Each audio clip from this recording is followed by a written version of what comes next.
I give a fuck? Why do I give a fuck? Why do I try so hard? Why do I care so much? Welcome to Why Do I Give a Fuck? A cross-cultural conversation between myself, Diane Tate, and Johanna Thompson. In these times of great struggle and possible shift, we ask ourselves, why do we give a fuck about any of it?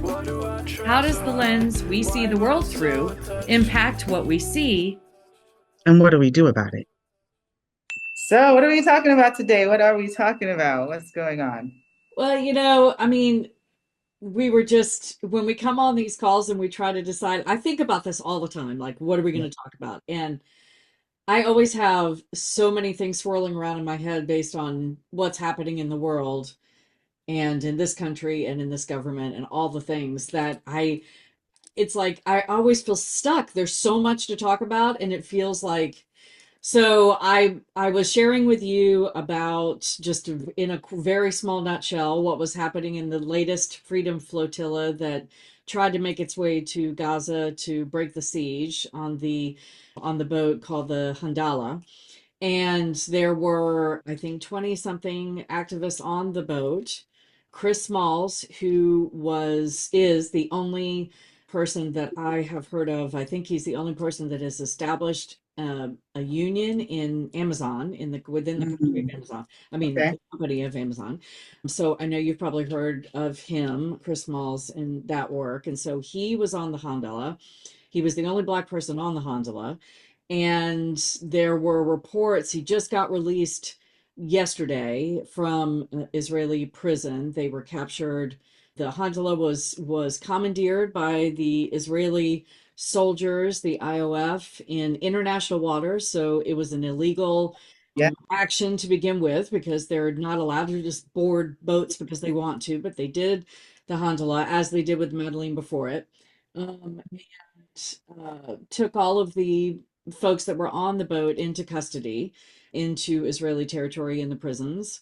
And Chris Smalls and one other person were just released yesterday. So they were kept for, I think it's 5 days now.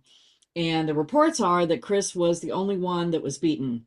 He was kicked, he was beaten, he was treated grossly inhumanely. All of them were, but he was, being the only Black person on the boat, the only Black man. It raises the question of why would he be the one that would be targeted? Why? No, it doesn't.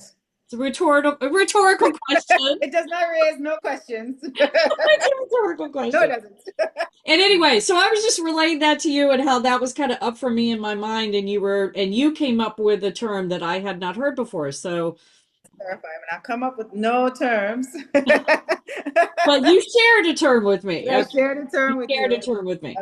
And there is a terminology here on the island, splitting justice, right? And Okay. So splitting justice is when you're not equally fair to people the same way, but you're partial to whom it is that you want to give justice. And that's the reality of the way that I have experienced growing up in the United States territory, that splitting justice is a very, very real experience that people have. And that is, like, we kind of talked about it in one of our podcasts when we were talking about people who have economic resources when they're going through the justice system and how they're able to maneuver. And we even said ourselves that we don't call it a justice system, because justice kind of implies that there is going to be kind of this equal measure of how to hold people accountable, or to, in the United States justice system, to do some retributive justice, actually, on when somebody causes harm to somebody else. But right. The splitting justice is really this partiality towards how you are going to deal with and take care,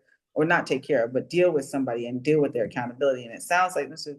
Smalls was harmed violently, that he was targeted, having darker skin. I have no idea what race relations look like in Palestine, like racial identity relations, because I don't think it's terribly dissimilar from what it is happening here. But I'm also talking about, like, there is a raciality. There's a distinction that we can tell by the way that people look. And other than, and I'm just thinking about my knowledge space of people who are in Palestine, be it in the Muslim faith beliefs, or be it like Israeli. How do we say this? All of people look alike to me. So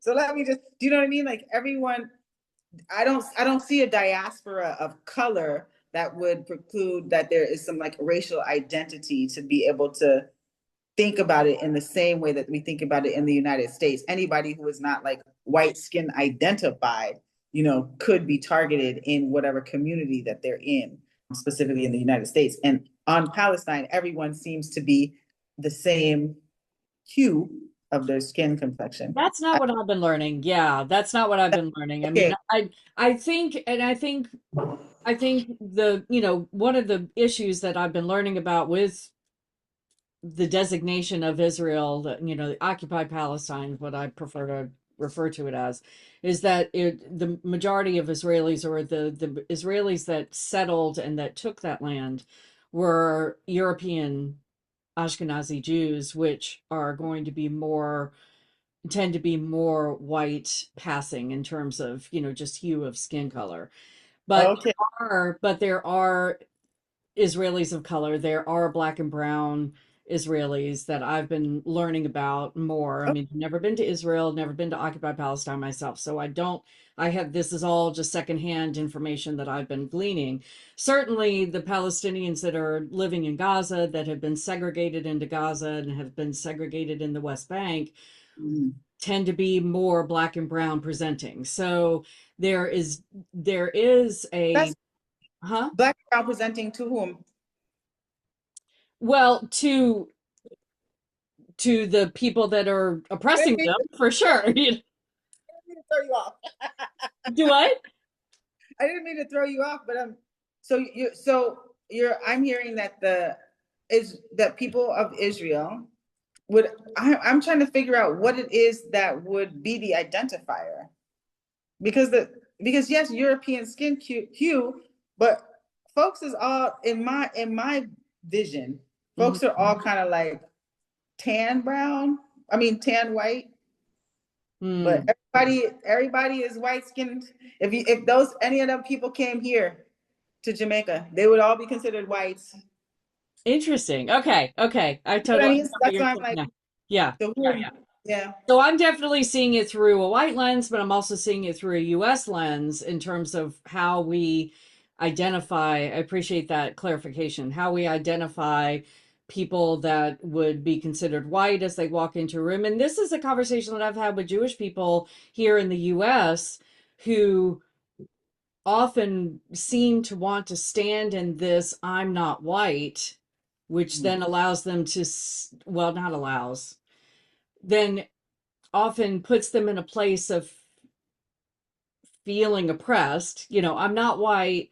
I'm like, let me give an example, because I'm stumbling on my words. So when I was living in Charleston, South Carolina, and the Tree of Life massacre, the mass shooting at the Tree of Life synagogue happened.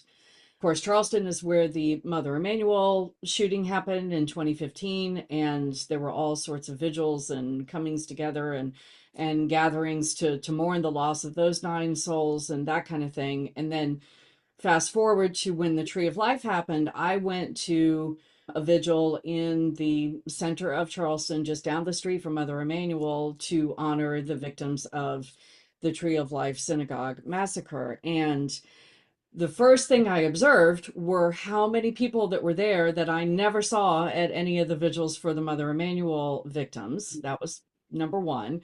Number two, I was holding a Split sign. justice. Mm-hmm. Sorry, split justice, Split right? justice.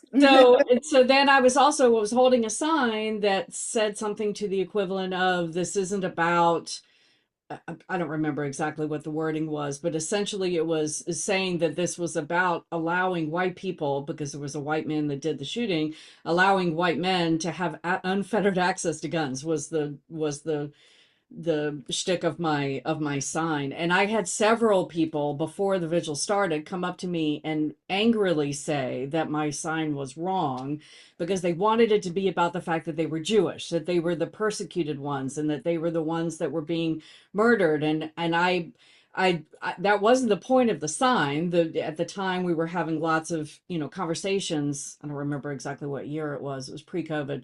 But we were having lots of conversations about, the demographic of the people that tend to do these shootings and their access to guns. So, but I thought it was so interesting that not only so many of those people didn't bother to show up for Mother Emanuel, but they then wanted to stand on this, we're the persecuted ones because we're Jewish. I don't mean to be minimizing for anyone that's listening that might be of Jewish faith, it's just it's a tug, it's a pull, right? And so I realize that I'm seeing this through a white lens, where in the US, where, anybody that's might be Jewish but has the same kind of physical hue as myself, when they walk into a room, they enjoy white privilege, whether they're Jewish or not. and but I guess I'm acknowledging that I've had pushback from Jewish people before who have said, no, we're Jewish, so therefore we're persecuted just like other marginalized communities. And it's a tricky one for sure. It is a tricky one, and especially when you sit outside of holding whatever identifier somebody holds. Right. What I mean, because I have had conversations with people of Jewish faith who do feel persecuted because they can be very Anglican, white presenting until somebody finds out they're Jewish. And in workplace, in whatever structure, United States structure that they're falling in. And then when they find out they're Jewish, there is this stigma that's attached. There is this othering that is attached to being of Jewish faith. So that is an experience that I acknowledge, that people are having. And in that, not knowing what that feels like to begin with white privilege until you really allow people to know who and what it is that is your faith base and again, that's splitting justice. That does speak to this white Anglo-Christian ideology that is the undergird of how the United States exists. Though we know that the United States is a melting pot of people, belief, ethnicity from all over the world. But the split justice is that if you fall into what's not the status quo, but is what is the perceived status quo of this like white Anglican destiny, then you're outside of that and you are marginalized and persecuted just because the institutions and structures are set up to support and uplift that specific identity in the United States. And that's what I'm experiencing, even though I'm not on the land in the same way, but I'm experiencing they're trying to return to that being the standard status quo. So you can exist in the United States having some other identities and experience persecution. Your persecution levels are going to be according to what your proximity to that white Anglo-Christian existence is. And the closer you are to that. So even if you are a person of Jewish faith, but white presenting, it is going to get you in the door. And then you might like be uncomfortable and struggle or work twice as hard to prove yourself to like meet standard. And that is when we're talking about this understanding of splitting justice, it is that you are supporting and favoring a specific group of people over and hearing. I wanted to go back and for you to give an explanation of when you're talking about the next freedom boats, because people might not listen to before, but what's happening with people going over to stop the siege?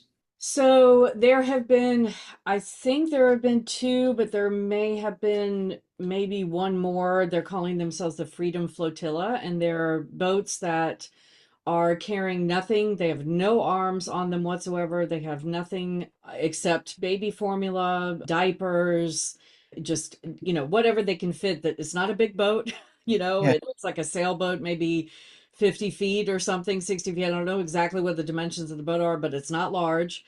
And they usually take off from places like Malta and other places, and they sail to Gaza with the intention of, multiple intentions, not only to try to get there and distribute the food and the resources that they are bringing with them, which is only as much as they can fit on the boat, but also to raise awareness of the siege and to continue to raise it's often people that are activists, well-known. Greta Thunberg was on the last boat, the Mandalene, that was also, commandeered, and the people were abducted into Israel. from international waters, which is itself wrong, is itself a war crime. You're not supposed to commandeer a boat in international waters, but Israel has done that at least twice. And so this is an ongoing campaign to raise awareness. The more high profile people that are on the boat, the more exposure the action gets. It's a concept of direct action, but their hope is that they would get to Gaza and be able to distribute the food. But that hasn't happened yet. They keep getting commandeered in international waters. So I'm sure there will probably be another sailing behind that. I don't know who will be on it.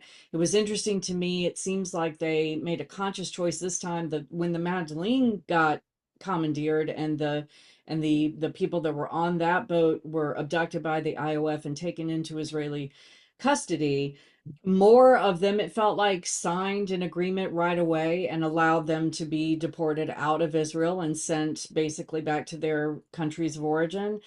It seemed like there were more of the folks on the flotilla this time on the Handala that had maybe made an agreement to not sign those agreements immediately, to stay in custody, to raise the awareness. And it felt like there were more United States citizens on the boat this time than there were last time. And I'm wondering if that was also intentional. There's But been national delegation. yes, international delegations from several different countries, European countries as well as others. And, Chris Smalls is from New Jersey. So in the past few days that he was being held in the Israeli prisons, being harmed, there have been many, many campaigns, call writing, phone calling, and email writing campaigns to Senator Cory Booker and the senators and the representatives from New Jersey specifically, and crickets from Cory Booker. I mean, Oh, he just recently got all of this fanfare for standing on the Senate floor for however, broke some record or something with his filibustering and talking about all the things. And then one of his constituents is arrested and commandeered and abducted and beaten by the IOF, and he doesn't say a word because he's so deeply in the Israeli pocket. So it had multiple levels of raising awareness. This, for at least from my perspective, with this particular flotilla. So we'll see when the next boat, wouldn't it be wonderful if all of the countries that were represented by these activists would send maybe 10 boats each, and it was actually a flotilla, not just okay. one boat at a time. Wouldn't that be amazing? And I saw a video of humans from Egypt who were filling water bottles with rice and beans and lentils and all kinds of things and throwing them into the ocean. And some of them made it to Gaza, and some of the Gazans actually got those bottles and were able to cook those beans. I mean, it's just insane the amount of disgusting things that are happening right now around the forced starvation and and I saw a video of an American soldier who was having a conversation with one of our senators. He was just recently over there, supposedly as part of this humanitarian aid push that has just happened in the past couple of weeks. And so there are American soldiers that are at these aid sites, and he is testifying that he was told by an Israeli soldier that he was supposed to snipe children who were at the aid center and wouldn't leave when they were told by the IOF was in his ear saying, get those children out of there, get those children out of there. And then he spoke in Hebrew to one of his fellow soldiers, or maybe his commander, and said that they wanted him to kill the children. And this particular officer didn't speak Hebrew, so he didn't know what he said, but another of his cohorts did. And he just said he wants you to kill. So now he's back in the United States and he's testifying that this is what's being asked for. It's unbelievable to me how hard they have to work to get people to believe that this is what's happening when we can see it all with our eyeballs. So Yeah.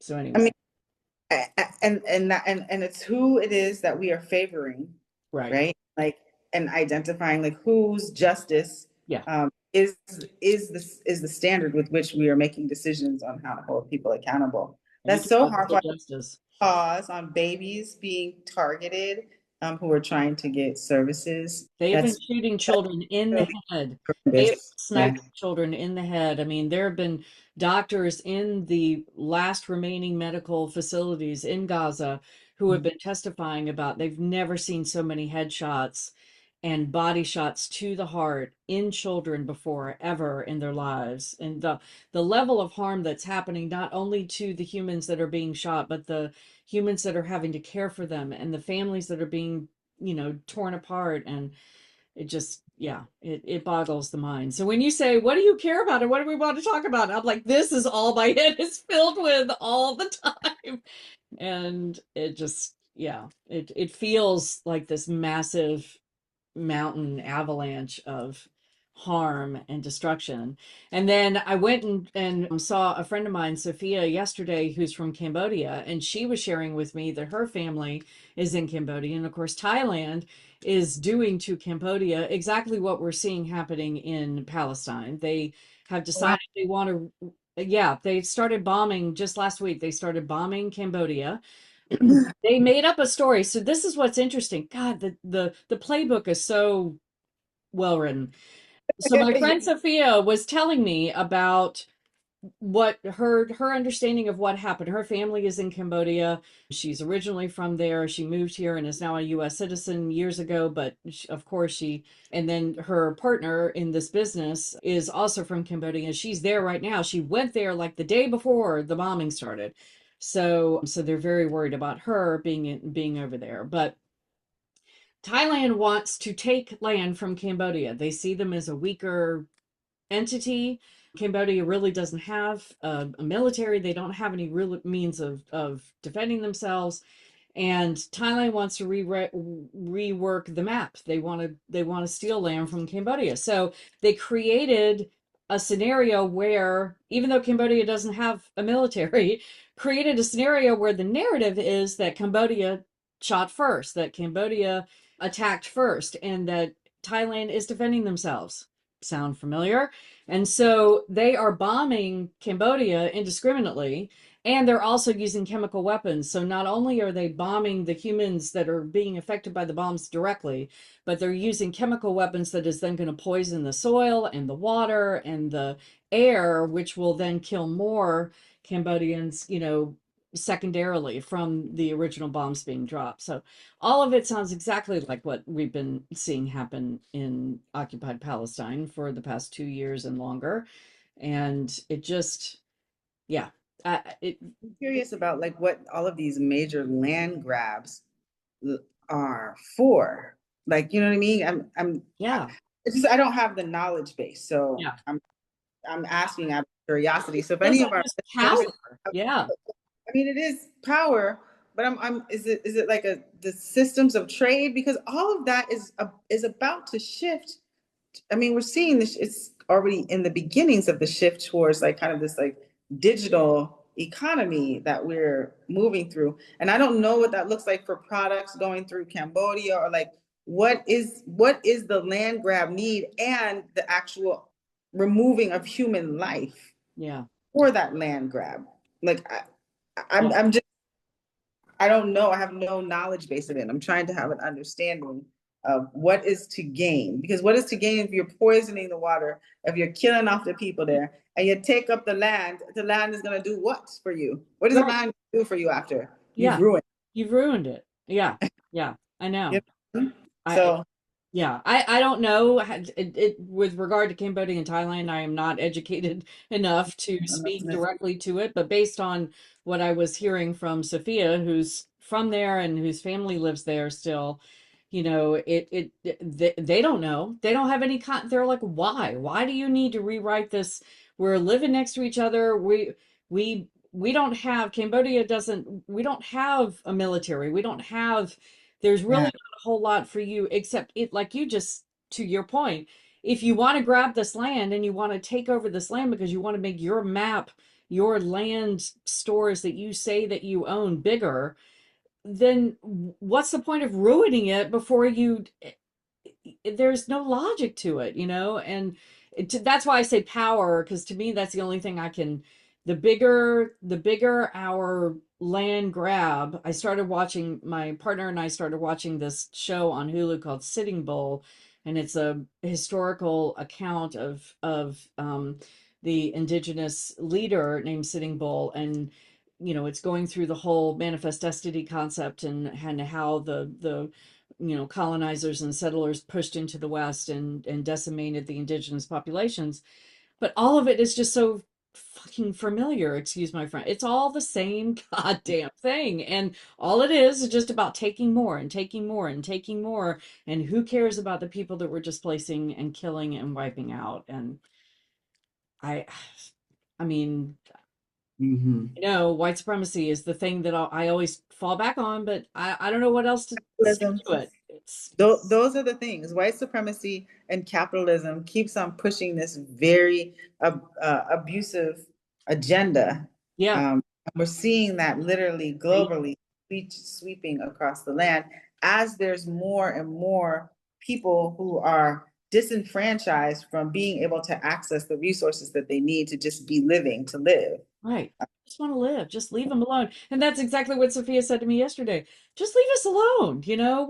We're not hurting you. We're not harming you. We don't want anything to do with, we just want to live in peace. We just want to be next to you and live in peace. And you've said that, and yeah, I'm preaching to the choir, I know, and I know I sound exasperated, like I just found this out, and I didn't. I just, you're getting all my pent up frustration and just the similarities behind all of this stuff. When will humanity learn? And it's when people wonder why, when white people wonder why they're all of a sudden waking up, and I'm one of those people, all of a sudden waking up to just the insidiousness of whiteness and how it destroys everything it touches, including the people that look like me. It's like, how many examples do you need to see the patterns? I mean, the patterns are so clear, Russia to Ukraine, all of it, everything is just so clear. and A and lot of yeah. a lot of it is attributed to how my understanding of like anti-blackness. And when we're talking about Oh yeah. we're not just talking about people, who, well, we all origin from the African continent, Yeah. but people who are identified as darker hue, to what we were speaking about at the beginning of this conversation. If anybody from Palestine area came over here, they would all be considered lighter hue human beings anyway. Yeah. But if there is this idea of you are lesser than me because your skin is browner than mine, or because your hair is coarser than mine, and that gives me the right to power over and lord over you because I have a closer proximity to whiteness, when it really is that folks want to be existing in their autonomy in the same way that folks who are white identified want to exist in their autonomy and power and leadership. And to your point, the leave us alone is real. Like, if you just leave us alone and let us be, it is real. And that's enough. That's what peace looks like. You know what I mean? And stop splitting justice, right? Stop favoring this idea of whiteness, this idea of capitalism, this idea of proximity to something that has been very destructive throughout the history of what we understand as like human existence. It is the scourge. It is absolutely the scourge. If you whittle down, I would be willing to say, if you whittle down every conflict, if you whittle down I mean, we're seeing it on the continent in so many different countries that are saying no, no more. You are the cancer to our land, and we want you off. And we will do whatever we need to do to get you to leave, because you just need to leave us the fuck alone. And Yes. I just, it is, I'm so grateful that you and I have the relationship that we have, and that you are willing to sit here and listen to me rage about this stuff that's so obvious to you, because I know it, but when I see it over and over again being played out, and then I have conversations with other people that look like me that are clueless. I mean, I know I was clueless for a lot of years, so I'm not saying that I'm any better than anyone else, but it's just so fucking obvious. I don't know why. other people won't. If you're able to, it's obvious when you're able to see it. Mm.